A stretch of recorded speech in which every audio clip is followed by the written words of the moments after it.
All right, let's go ahead and pray and ask the Lord to bless.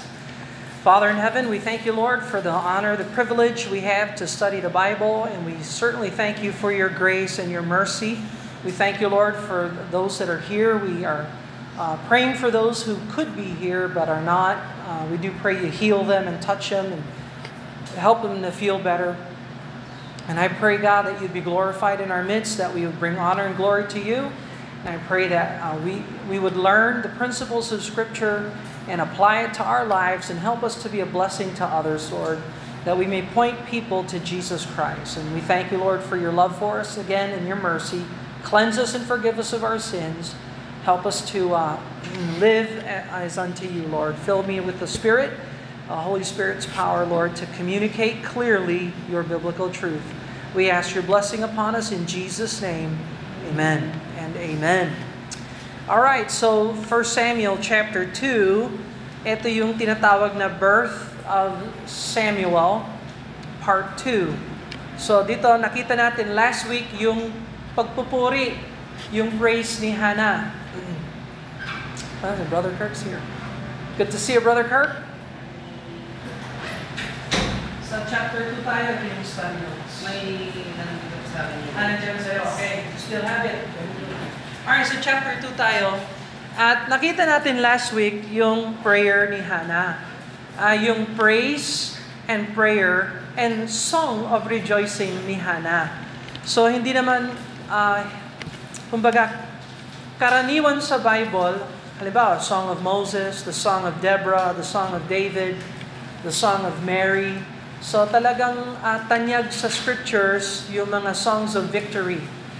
And so we see a lot of examples of that. Now, look at verse number 11. Mag-start tayo sa verse number 11. And Elkanah went to Ramah to his house. And the child did minister unto the Lord before Eli the priest. So, iniwan ni Hannah si Samuel sa pangaalaga ni Eli. He was the high priest at the time. So, Eli is from Ithamar. So, naalala niyo yung mga anak ni Aaron? Aaron had 4 sons, and the 2 sons died because of their strange fire offerings sa Leviticus chapter 10. Tapos yung dalawa na naiwan, si Ithamar at saka si Eleazar, for whatever reason, namatay si Eleazar at ang pumalit ay si Ithamar. So, sa history, napunta yung priesthood kay Ithamar at si Ithamar ay yung parang lolo or tatay ni Eli. So, there's Eli, he is connected to Aaron. Aaron is connected to Levi. So, Levite priests itong mga ito. Alright? Well, may problem sa family ni Eli.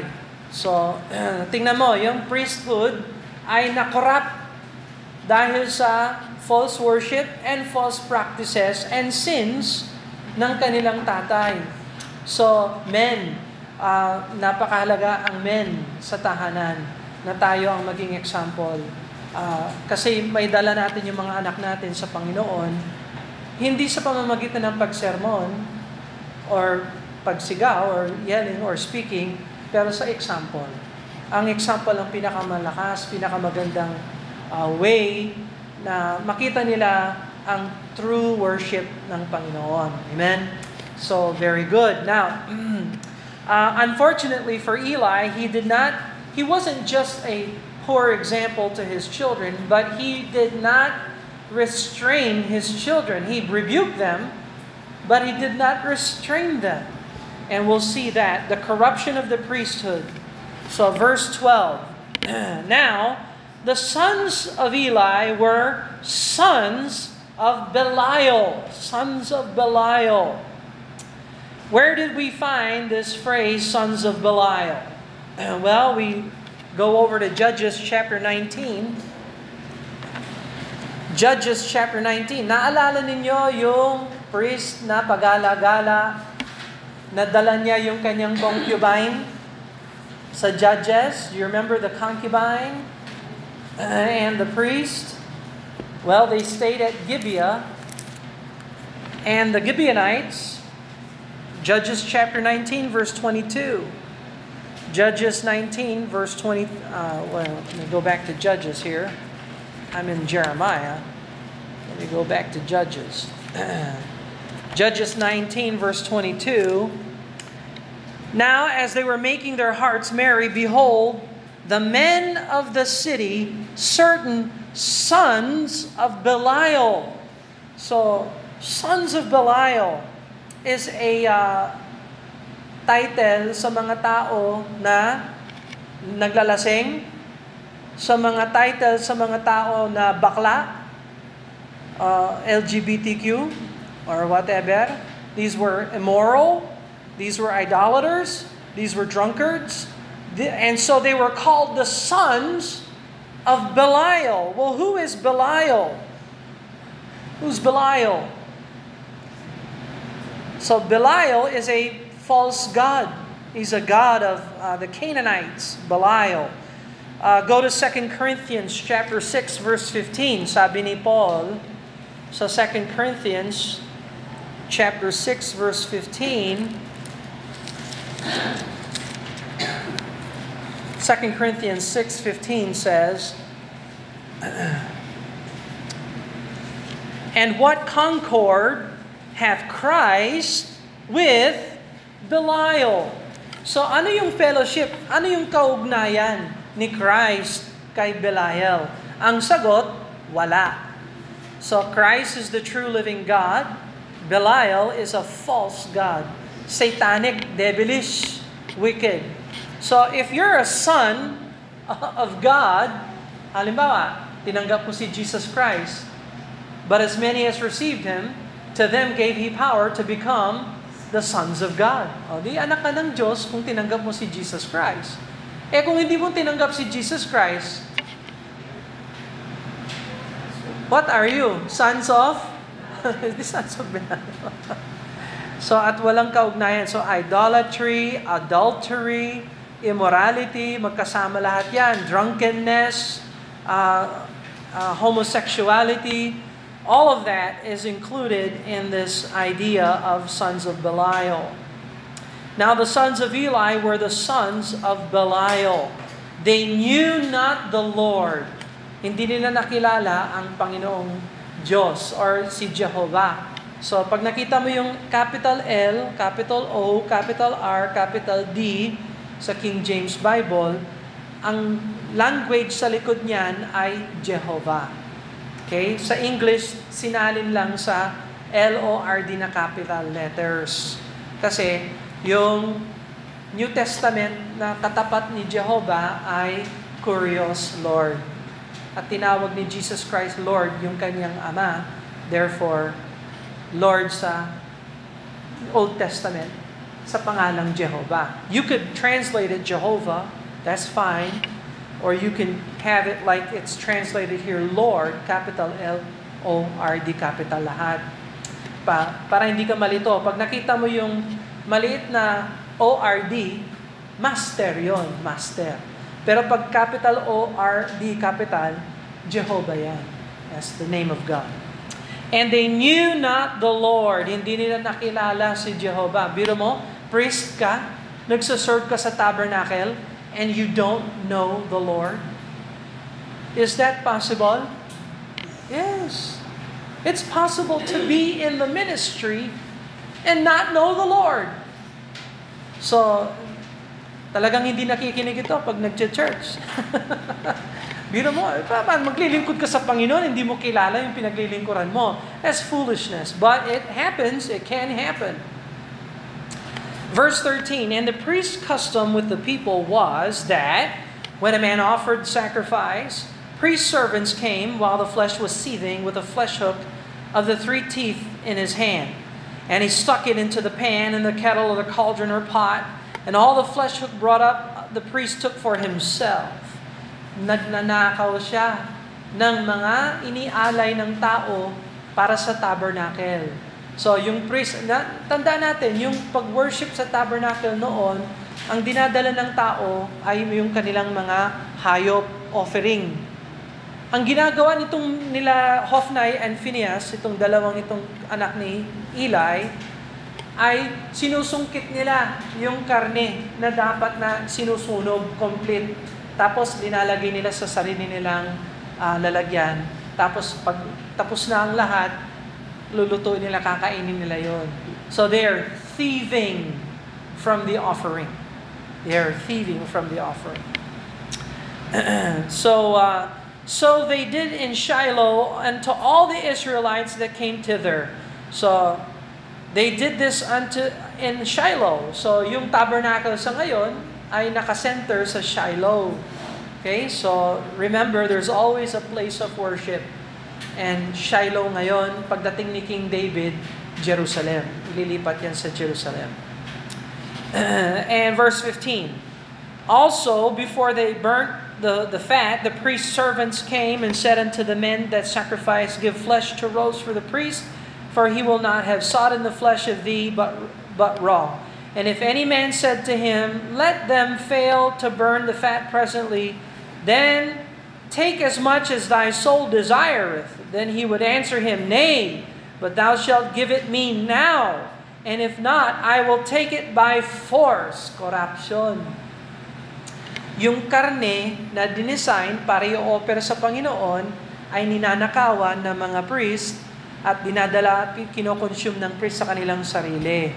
So, tanyag ba ang corruption noon? Yes, tanyag ba ang corruption ngayon? Kaban ng bayan. Anong ginawa? Binulsa. Ilang libo, ilang bilyon, ilang milyon. Imagine that. Pinagkatiwalaan ka ng tao, binoto ka, tapos ikaw pa nangungurakot. So, that's corruption. So, sons of Belial. Ugali yan ng sons of Belial. Kaya yan, pagka alam mo na kung anong tawag natin sa kanila. No. Sabi mo, Brother Bill, ano yan? Senador yan, or congressman yan, or engineer yan. Engineer ng Belial, hindi congress ng Belial, and senate ng Belial. Lahat ng ganyang ugali, that's the same thing. Sa ministry, maraming nangungurakot. Yung sa offering or whatever, hindi linalagay sa tama. Halimbawa, meron tayong offering box. Para ito sa Christmas ng mga bata. Pag may naglagay dito ng pera, hindi pwedeng gamitin yung pera na yan sa Sunday school bag. This is designated for Christmas ng mga bata. Hindi pwedeng gamitin ito sa pagbili ng cleaning supply or whatever. Lahat ng finances na this month, Pastor Combs, Grace Baptist Church, Oxford, Pennsylvania, donated $270. They gave us $270. Sabi ni Pastor Combs, Brother Bill, bumili ka ng King James Bible na ipamimigay. Sabi ko, yes, I will do that. So this week, magsha-shopping ako. I can shop. Hulaan nyo, anong bibilin ko? Bible. King James Bible. Hulaan mo, para saan yon? Para ipamigay. You understand that? Bakit? Kasi that is a designated, significant offering. Whether 50 pesos or $270, it doesn't matter. Kapag designated yan, kailangan gamitin sa tama. Hindi mo pwedeng sabihin, kain tayo, mag-outing tayo. Gamitin natin yung $270, that's 15,600 pesos. Maka-ano tayo maka-arkila tayo ng magtagaytay tayo. Tapos mag-pray tayo. Prayer meeting. Kape dito. Tapos sasabihin natin, this is a church function. Hindi pwede yan sa mata ng Diyos. Lagot tayo sa mata ng Diyos. Ganyan ang finances. Pero sabihin ko talaga sa inyo, may mga churches, business na lang sila. Yung nagpipreach, hindi siya magpipreach ng salita ng Diyos kasi ayaw niya ma-offend yung nagbibigay ng malaki. Kasi pag umuwi yan, wala na. Yari na. Giba na yung kanyang ministry. Kaya maraming ministries, ang laki-laki nila kasi hindi sila nagsasaway ng mga pasaway. Hindi sila nagre-rebuke. They do not reprove, they do not rebuke, they do not exhort with all long-suffering and doctrine. And that's why they are so successful. So check mo yung finances nila. Baka napunta sa bulsa, yung dapat mapunta sa iba. Pinagpipray ko talaga, someday may magbigay. Brother Bill, may kilala ako dyan sa church ninyo. I want to give them this money. Anong gagawin ko nun? I will give you that money. Why? Kasi designated. Hindi ko pwedeng personal yan. That's not mine. You understand that? Amen? So, magpapadala ako ng thank you card kay Pastor Combs at Grace Baptist Church natin sa Oxford, Pennsylvania. Dahil sa special gift na binigay nila. Hindi ko hiningi yan. I did not ask them for that. I never ask anybody for money. I never do. Sila ang lumalapit. Tapos sasabihin nila, Brother Bill, do you need anything? Naku, pag tinanong mo ako, do you need anything? Ang natural na sagot ko, no, we're fine.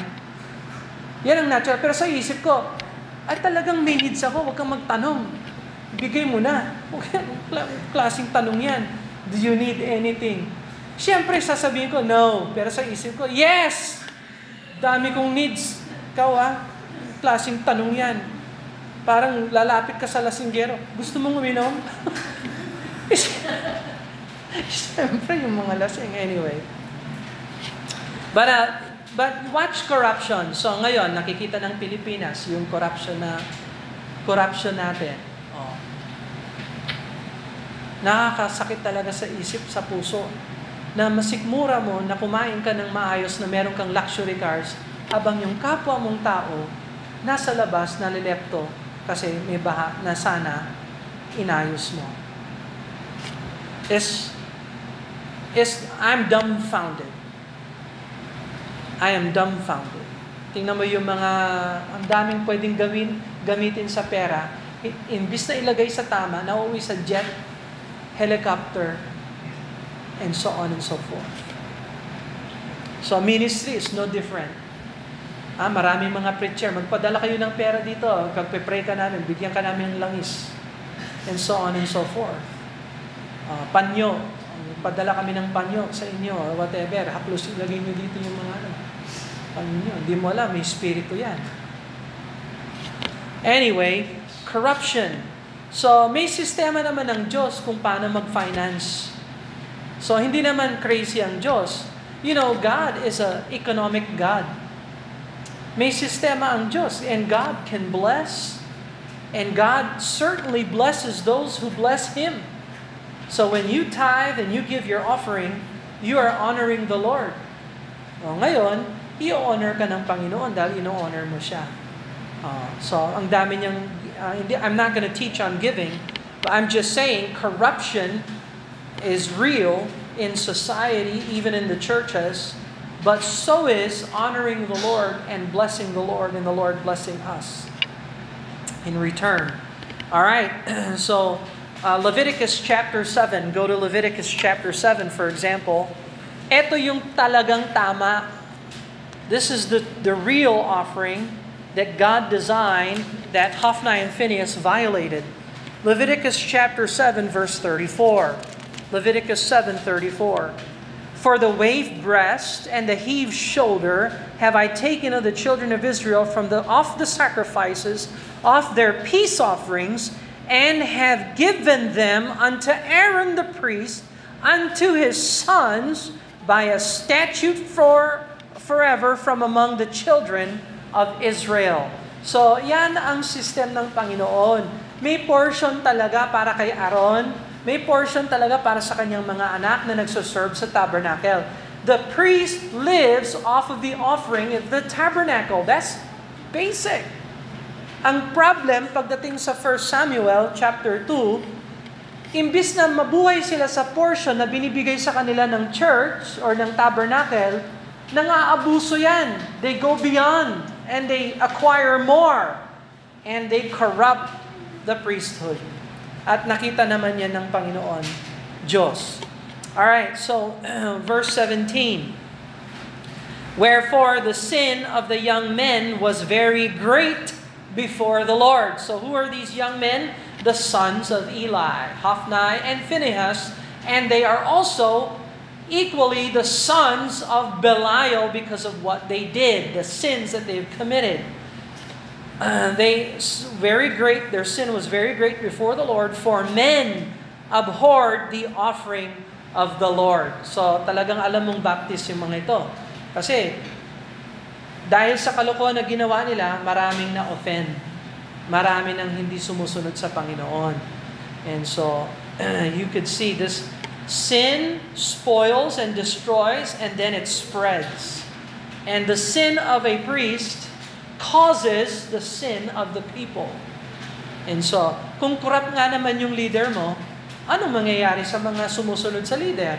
Corruption din. So, you could see the sin complicates everything. It spoils everything and it complicates everything.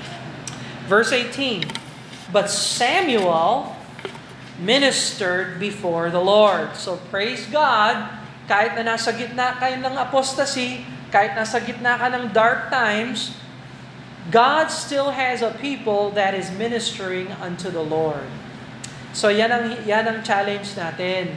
Bilang isang Biblical Baptist Church, nasa gitna tayo ng kadiliman, mundo na walang alam patungkol sa tama mali, kung ano ang lalaki, ano ang babae, ano ang totoo, ano ang hindi totoo, anong matuwid, anong hindi matuwid. Sa mundo natin na kagulo at magulo at madilim, meron pa rin tayong biblical church na mag-minister unto the Lord. Amen? Does that make sense? And God doesn't need 100 Samuels. How many Samuels did God use? Huh? One. God, He can stop the corruption and end everything and bring revival if He had only one that would serve Him. So, wag tayong magpatalo. You know, sometimes nakikita natin yung numbers natin, napakakunti natin or whatever. Kung ilan lang tayo, pero lahat tayo ay nag-o-obey sa Panginoon, lagot ang buong mundo. Lagot ang buong daigdig. The gates of hell shall not prevail against you. You understand that? So Samuel ministered before the Lord, being a child, girded with a linen ephod. Moreover, his mother made him a little coat and brought it to him from year to year. Tingnan mo yung blessing ng Panginoon. Hannah did not have a child, and now Hannah gave her child, and now she can visit him every year. When Elkanah and Hannah go to the temple every year to serve the Lord, they see their young child developing and growing in the Lord. What a special gift na nakita yan ni Hannah sa kanyang buhay. And when she came up with her husband to offer the yearly sacrifice. Verse 20, and Eli blessed Elkanah and his wife and said, the Lord give thee seed of this woman for the loan which she lent to the Lord. And they went unto their own home, and the Lord visited Hannah so that she conceived and bare 3 sons and 2 daughters.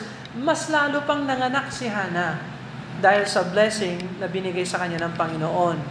So this is just a wonderful blessing and a story.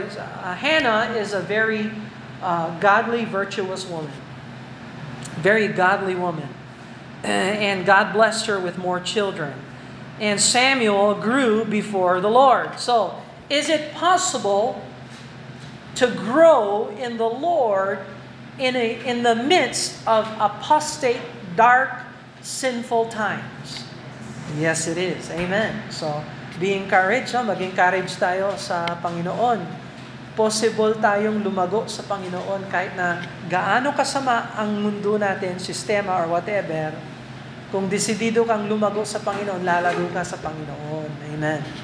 Now Eli was very old and heard all that his sons did unto all Israel. So he heard it, he discovered it, and it says here, and how they lay with the women that assembled at the door of the tabernacle of the congregation.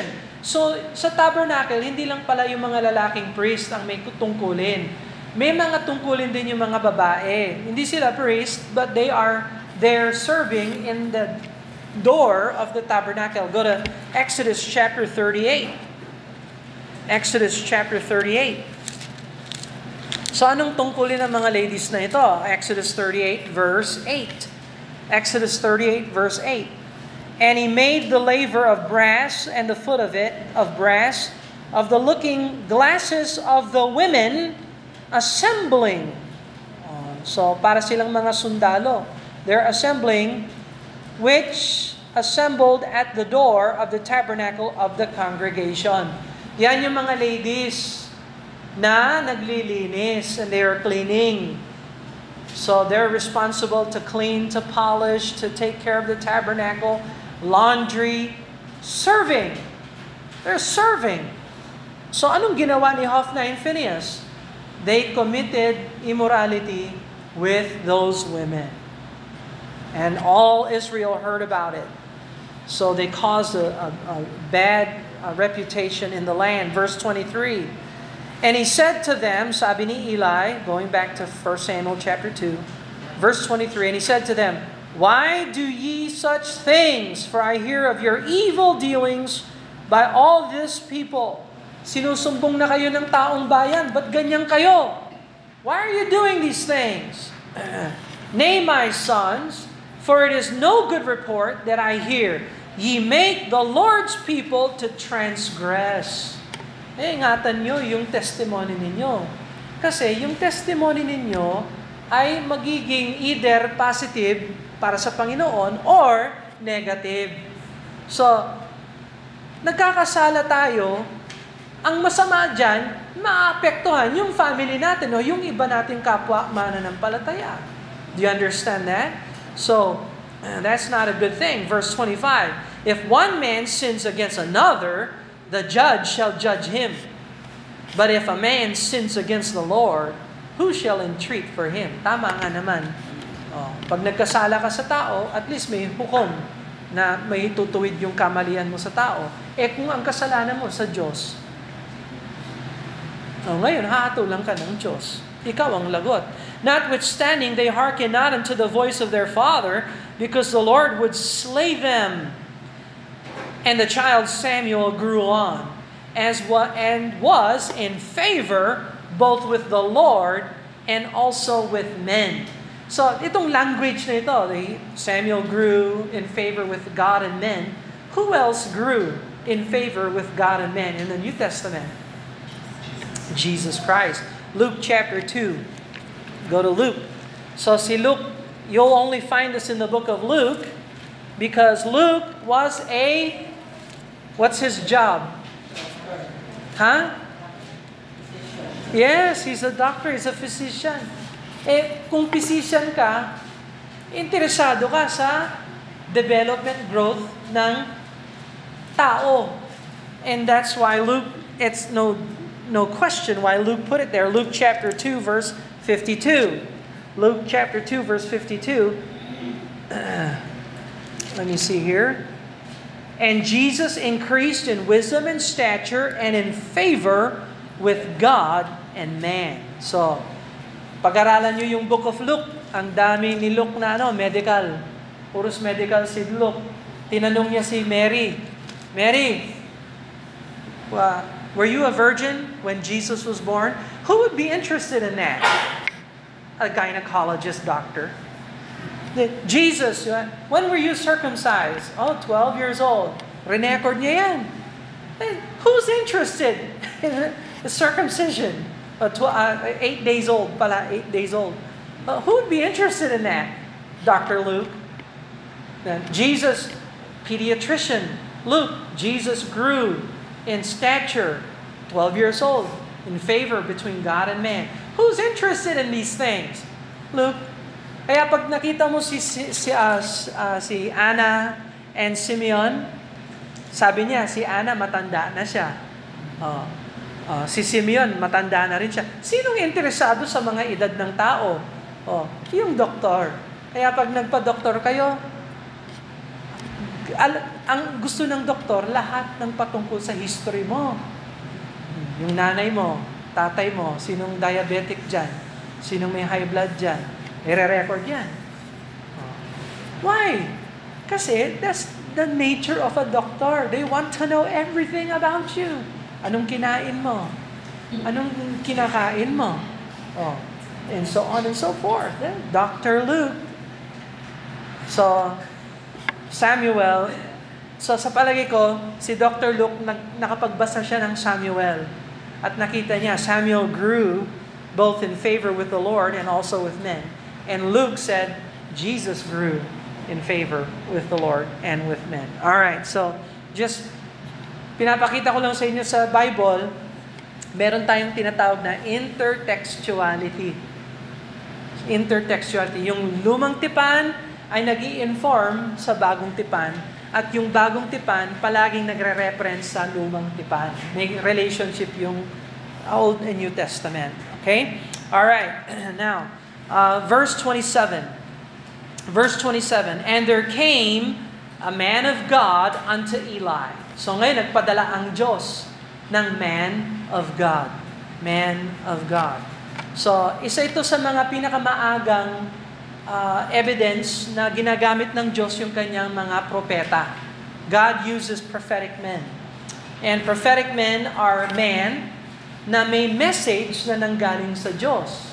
So, pag ang preacher, ano ba, pastor or missionary or preacher, nangangaral ng salita ng Diyos, bit-bit niya yung message ng Panginoon. Hindi niya bit-bit yung message na gusto niyang ituro. Kailangan yung message ay manggaling sa salita ng Diyos. Do you understand that? When a preacher or a pastor preaches from the Word of God, he is being prophetic. That's a prophetic behavior or action.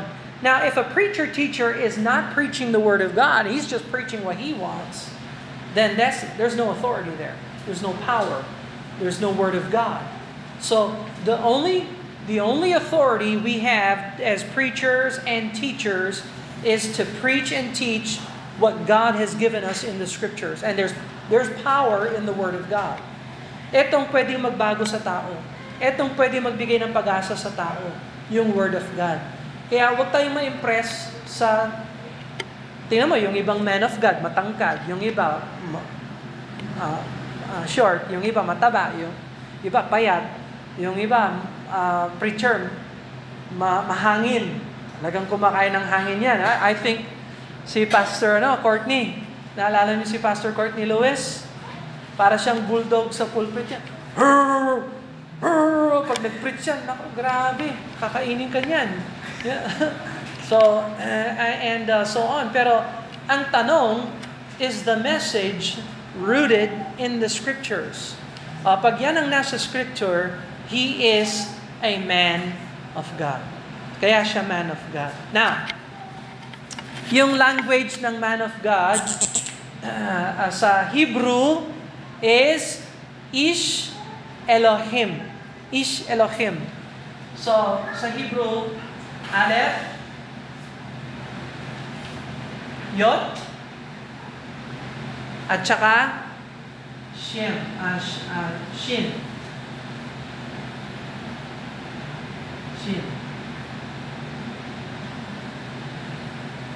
So, yan yung tatlong letters. Aleph, Yod, Shin. Tapos, lalagyan mo lang yan ng vowels. Yung vowel nito, ganyan lang, tuldok, I, or I. Tapos, yung letter niya, I, Y, S, H. I, Y, S, H. Kaya lang, ang pag binasa natin yan, pag ganun tayo. So, itong Aleph, wala siya talagang sound. Yan ang pinakaunang letter ng Hebrew, Aleph. Kaya nga sinabi natin alphabet. Sa Greek, alpha, beta, gamma, delta. Yan ang alphabet. Sa Hebrew, Aleph, Beth, Gimel, Daleth. So, yung Aleph, Beth, alpha, Beth, galing sa Hebrew yon. Yung Greek, galing sa Hebrew. Anong pinakaunang language sa buong daigdig? Hebrew. At huwag niyong sabihin, hindi ko kayang malaman ng Hebrew. Meron na kayong Hebrew na alam, hindi niyo lang alam, Hebrew yon. Halimbawa, pag naligo kayo, anong ginagamit niyo pag naligo kayo? Sabon. Oh. Ano yung sabon sa Hebrew? Sabon. Saan ang galing yung salitang sabon? Hebrew pala yon. Okay, so, meron din kayong alam. Pag sinabing purihin ang Panginoon, ano sa Hebrew yon?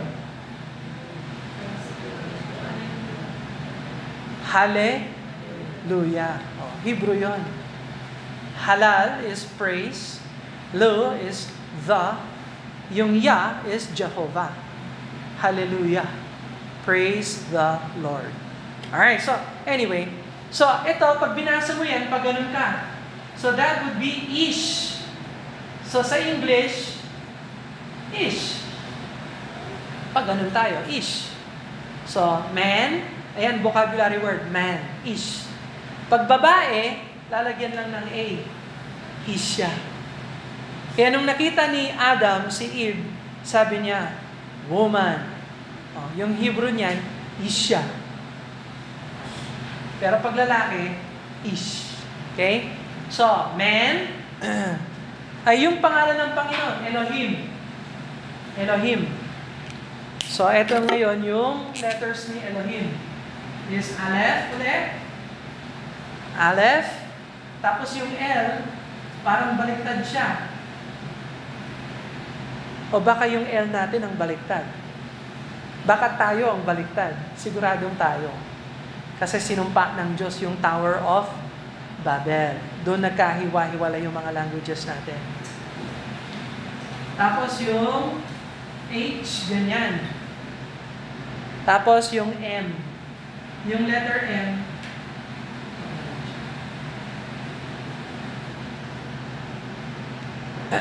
at dahil nasa dulo, kailangan nakasarado yan. So, nag-iiba rin yung forma ng mga letters, depende kung nasaan sila sa, ano. Pero yan ang letters niya, no?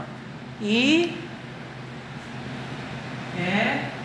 Lo, Ngayon, lalagyan natin ng vowels. Yan ang susunod. So, ang vowels nito ay isang dalawang tuldok na pababa. Ang tawag dyan, shva. Shva. So, pag nakita mo yan, ang letter niyan, E. Tapos, pag nalagyan pa yan ng tatlo pang tuldok na pyramid, hindi E, magiging E. Mas maikli. So, E. Elo, lalagyan ng Holem sa taas. Elohim. Lalagyan pa yan ng letter I. Dito. Tuldok yan. Elohim. So, sa English, Elohim. So, ngayon, a man of God is Elohim. Man of God. Malinaw? So, ito lang i-Hebrew ko sa inyo ngayon. Yan lang. Para lang at least masabi natin, pagdating ng Millennial Kingdom, at least alam natin si Elohim at saka si Jehovah.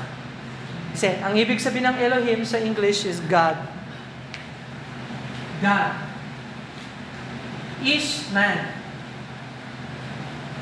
Kaya pag sinabi dito sa 1 Samuel chapter 2 verse 27, and there came Ish Elohim unto Eli. Is a man of God came to Eli. Malinaw? Okay, so ano yung pangalan ng Diyos dito? Elohim. So, maraming pangalan ng Diyos. So, ang pinaka-personal ay Jehovah. At yung isa sa kanyang mga pangalan ay Elohim. Elohim. Okay? Alright. So, alright, we'll stop here and we'll continue next week. We'll look at the man of God. So, ang punto nito ay gagamitin ng Diyos ngayon yung mga propeta para i-correct yung mga pare. At gagamitin din ng Diyos yung mga propeta para i-correct yung mga hari later, pag nagkaroon na sila ng hari. So, tingnan mo ang Panginoon, nagpapadala palagi yan ng man of God para i-correct, ituwid ang mga tao. Kaya kapag pumunta kayo sa church at walang nagpipreach ng biblical, hindi na yan biblical church. Hindi yan church of God. It's not the Elohim assembly ng Panginoon. Kailangan, meron talagang nagpipreach ng Word of God. Natatapakan talaga yung paa natin sometimes. Amen? Natatamaan tayo. Brother Bill, tinatamaan mo ako. Hindi ko sinasadya. Nandyan yan sa Word of God. Kung hindi ako magpipreach ng Word of God, itiklop na natin yung Bible, umuwi na lang tayo, there's no point. You understand that? So, but we believe the Lord, we trust in His Word, and you know what? When you surrender to the Word of God, God will bless you. God will strengthen you. So, ang obedience natin, Holy Spirit talaga, hindi flesh. Hindi kaya ng flesh sumunod sa Panginoon. Kailangan Spirit talaga. Let's pray. Father, we thank you for the words of God you've given us. We thank you, Lord, that it's not complicated, it's not hard, but it's revealing, it shows us the heart of man, it shows us the holiness of God, and I pray, Father, that we would surrender ourselves to biblical truth, help us to live for you, and help us all to become like Samuel, growing in the presence of the Lord. Help us to grow spiritually, and we'll give you praise, honor, and glory for the things that you will do through us when we obey you by the Holy Spirit. We pray these things in Jesus' name. Amen and amen. God bless you. Are dismissed.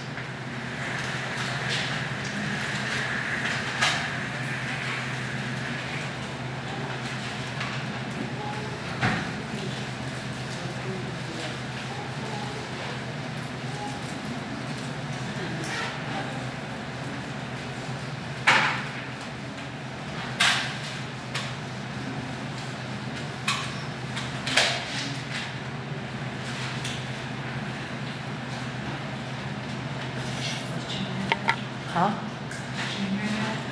No. Saturday I was looking for him. He's not around again. He's not around again. It's not a good thing.